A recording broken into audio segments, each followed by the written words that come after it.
Before a mastectomy, patients can talk to a plastic surgeon about their options. In those cases, insurance covers reconstruction, and oftentimes surgeons can do it in the same day as a mastectomy.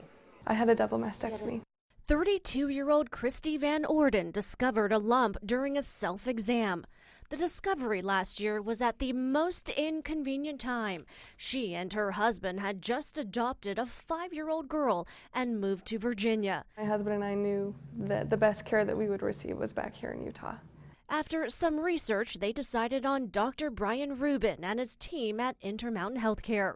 Breast reconstruction is a really wonderful way to allow the patient to really feel whole again. Dr. Rubin says there are more options than ever before. We have better implants, more cohesive gels, they're longer lasting, they have lower rupture rates, they have less rippling, so they really can improve the quality of the reconstruction.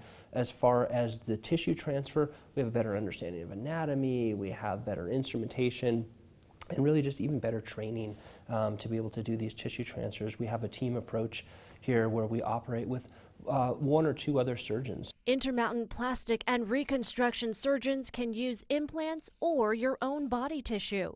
And we borrow tissue from the abdomen, we borrow tissue from the buttock area, anywhere that we have an excessive amount of tissue. Another option, which is what Christy chose, is a combination of implants and body tissue. We're taking fat from one part of the body in small amounts. We remove it with liposuction, and then we inject small amounts of fat around the reconstruction to help improve shape, improve contour, reduce the ability to feel the implant, for example, to make the breast more natural feeling, to make the breast more natural appearing. Christy was able to get breast reconstruction done at the same time of her double mastectomy. I couldn't look down at first.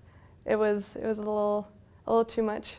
But when I did finally have the courage to look down, having the expanders in, I didn't feel like I was completely gone. While patients can do same-day reconstruction, Dr. Rubin says he can do the surgery years later. And those are some of the happiest patients too, because they've gone without a breast for quite a while. It was so nice to be able to never feel completely changed. I mean, yeah, that part of you was gone, but with having such a great team here at Intermountain Healthcare, I was never able to feel like I had completely lost that part of myself. And because of the Women's Health and Cancer Rights Act passed by Congress in 1998, reconstructive surgery is covered following a mastectomy. By the way, Intermountain Healthcare is holding its Intermountain Breast Reconstructive Awareness Day, October 12th, this Saturday at 6 p.m. at the Leonardo Museum in downtown Salt Lake City to find out more about their options and meet with Intermountain doctors. I'm Saray Chin, ABC4 News.